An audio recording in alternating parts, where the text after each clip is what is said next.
नमस्कार मित्रांनो, GSIT सोल्युशनमध्ये आपले सर्वांचे स्वागत आहे। मित्रांनो बघा, कृषी उत्पन्न बाजार समिती अमळनेर या ठिकाणी सरळ सेवा पद्धतीने भरती आलेली आहे। याच्यामध्ये जवळपास 20 वेगवेगळ्या जागांसाठीची भरती असणार आहे। तर याच्यामध्ये आपल्याला परीक्षा कशा पद्धतीने होणार आहे, ॲप्लिकेशन कधीपासून कधीपर्यंत करायचे आहे आणि पद कोणकोणती आहेत, त्याचबरोबर कास्ट कॅटेगरीनुसार कशा पद्धतीने पदांचं वर्गीकरण करण्यात आलेलं आहे, ही जी माहिती आहे ही सविस्तर माहिती मित्रांनो आपण आपल्याच्या या एकाच व्हिडिओमध्ये पाहणार आहोत। त्यासाठी व्हिडिओ विदाउट स्किप करता शेवटपर्यंत पाहायचा आहे।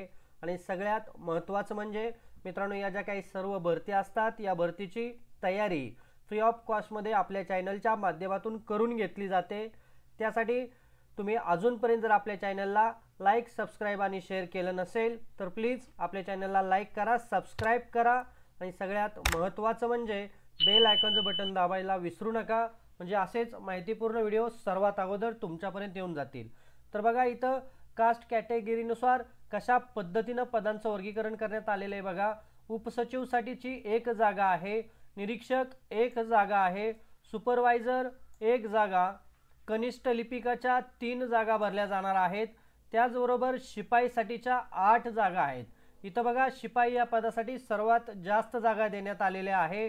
पारेकरीसाठी 3 जागा आहे, माळी 1 जागा आहे आणि कनिष्ठ अभियंता 1 जागा आहे। अशा जवळपास 20 जागांसाठीची ही भरती असणार आहे। आणि आता सगळ्यात महत्त्वाचं म्हणजे आपल्याला इथं शैक्षणिक पात्रता काय लागणार आहे पाहायचे। उपसचिवसाठी तुम्हाला कोणत्याही शाखेची पदवी असेल तर चालणार आहे आणि त्याचबरोबर तुमचं MSCIT झालेलं असलं पाहिजे। आणि इथं सगळ्यात महत्त्वाची अजून एक अट दिलेली आहे, काही ऑप्शनल अट आहे। त्याच्यामध्ये कृषीमधून जर तुमची पदवी असेल तर तुम्हाला तिथं प्राधान्य दिलं जाणार आहे। आणि इथं तुमचा सॅलरी किती असणार आहे ते दिलेलं आहे। ES10 ची सॅलरी असणार आहे 35,400 ते 1,32,000 रुपये। त्याच्यानंतर निरीक्षकसाठीचं कोणत्याही विद्यापीठातून पदवी पास असणं आवश्यक आहे आणि MSCIT तुमचं झालेलं असलं पाहिजे। सॅलरी इथं तुम्हाला दिलेली आहे ES8 ची आहे 25,500 ते 81,100 रुपये। सुपरवायझरसाठी सुद्धा कोणत्याही विद्यापीठातून तुमची पदवी झालेली असणं आवश्यक आहे आणि MSCIT महत्त्वाचा आहे। त्याचबरोबर इथं तुम्हाला सॅलरी बघा 25,500 ते 81,100 रुपये इतकी असणार आहे। कनिष्ठ लिपिकसाठीचं बघा, शासनमान्य विद्यापीठातून तुमची डिग्री झालेली असली पाहिजे। MSCIT बरोबर तुमचं मराठी आणि इंग्रजीचं टायपिंगचं स्पीड झालेलं असणं आवश्यक आहे 30 आणि 40। त्याचबरोबर तुमची सॅलरी बघा 19,900 ते 63,200 इतकी असणार आहे। शिपायासाठी बघा 10वी उत्तीर्ण आवश्यक आहे आणि 15,500 ते 47,600 रुपये इतकी सॅलरी आहे। पहारेकरी सुद्धा 10वी उत्तीर्ण आवश्यक आहे, सॅलरी 15,000 ते 47,600 रुपये। माळीसाठी सुद्धा 10वी उत्तीर्ण आवश्यक आहे आणि 15,000 ते 47,600 रुपये इतकी सॅलरी असणार आहे। आणि सगळ्यात महत्त्वाचं म्हणजे कनिष्ठ अभियंता यांच्यासाठी तुमची जी डिग्री आहे ती डिग्री तुमची स्थापत्य अभियांत्रिकीमधून पदवी प्राप्त झालेली असणं आवश्यक आहे। आणि त्याचबरोबर सॅलरी बघा इथे किती आहे 25,500 ते 81,100 रुपये। आता आपल्याला या ठिकाणी ऑनलाईन अर्ज कधीपासून भरायचे आहेत तर ऑनलाईन अर्ज 15/8/2025 पासून ते 14/9/2025 पर्यंत ऑनलाईन अर्ज भरायचे आहेत। मित्रांनो, ज्यावेळी तुम्ही अर्ज भरणार आहे त्यावेळेला अर्जाची प्रिंटआउट काढून ठेवायची आहे आणि परीक्षा फी देखील तुम्हाला ऑनलाईन पद्धतीनेच भरायची आहे। तुम्हाला अर्ज भरण्यासाठीची अधिकृत वेबसाईट देण्यात आलेली आहे। मित्रांनो, ही जी काही वेबसाईट आहे ती मी तुम्हाला डिस्क्रिप्शन बॉक्समध्ये देखील दिलेली आहे या व्हिडिओच्या, तिथून तुम्ही त्या वेबसाईटवरती जाऊन तुम्ही ॲप्लिकेशन करू शकता। ॲप्लिकेशनसाठी तुम्हाला परीक्षा शुल्क इथं अतिशय कमी आहे। राखीव प्रवर्गासाठी 472 रुपये इतकं परीक्षा फी असणार आहे आणि अराखीव प्रवर्गासाठी 700 आणि 8 रुपये एवढी परीक्षा शुल्क असणार आहे। या परीक्षा संदर्भाच्या काही महत्त्वाच्या सूचना देण्यात आलेल्या आहे। सर्व पदांकरता ऑनलाईन पद्धतीने अर्ज भरायचा आहे। कनिष्ठ अभियंता सोडून बाकीचे जे काही सर्व पद आहेत त्यांच्यासाठी एकूण 200 मार्कांची ऑनलाईन परीक्षा घेण्यात येणार आहे आणि कनिष्ठ अभियंता यांच्यासाठी 120 गुणांची ऑनलाईन परीक्षा आणि 80 गुणांची व्यावसायिक चाचणी घेण्यात येणार आहे।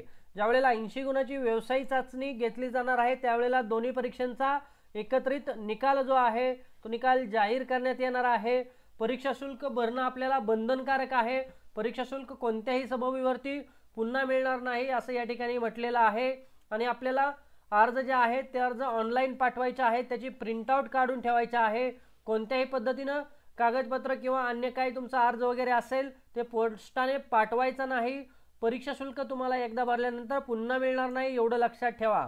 राखीव प्रवर्गातील उमेदवारांकडे अर्ज भरताना निवड प्रक्रियेच्या वेळी नॉन क्रिमिलेअर प्रमाणपत्र, आदिवासी प्रमाणपत्र, डोमासाईल सर्टिफिकेट म्हणतात त्यालाच, व जात प्रमाणपत्र असणं आवश्यक आहे, हे मित्रांनो लक्षात घ्या। आणि इथं काय अशा बेसिक सूचना दिलेल्या आहेत।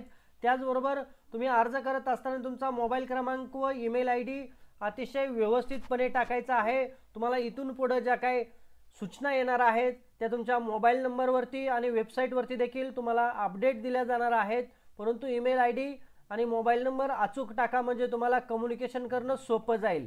तर मित्रांनो बघा, अशा काही सूचना इथं देण्यात आलेल्या आहे। आणि इथं सगळ्यात महत्त्वाचं काय म्हटलेलं आहे बघा, पणन संचालक सो यांच्या मान्यतेनुसार सुरुवातीचे 3 वर्ष फिक्स पगारावर सेवा करणे अनिवार्य राहील। तसेच पणन संचालक सो यांचे परिपत्रक व आदेश बंधनकारक राहतील असं देखील या ठिकाणी म्हणण्यात आलेलं आहे। तर कृषी उत्पन्न बाजार समिती अमळनेर या ठिकाणी अतिशय चांगली भरती आलेली आहे। जे विद्यार्थी इच्छुक आहेत त्यांनी निश्चितच अर्ज भरायचा आहे। आणि मित्रांनो, तुम्ही अजूनपर्यंत जर आपल्या चॅनलला लाईक, सबस्क्राईब आणि शेअर केलं नसेल तर माझी एक तुम्हाला विनंती राहील, प्लीज आपल्या चॅनलला लाईक करा, सबस्क्राईब करा आणि सगळ्यात महत्त्वाचं म्हणजे बेल आयकॉनचं बटन क्लिक करा, म्हणजे असेच माहितीपूर्ण नवनवीन व्हिडिओ सर्वात अगोदर तुमच्यापर्यंत येऊन जातील। तर भेटूया अशाच नव्या माहितीबरोबर। जय हिंद, जय महाराष्ट्र।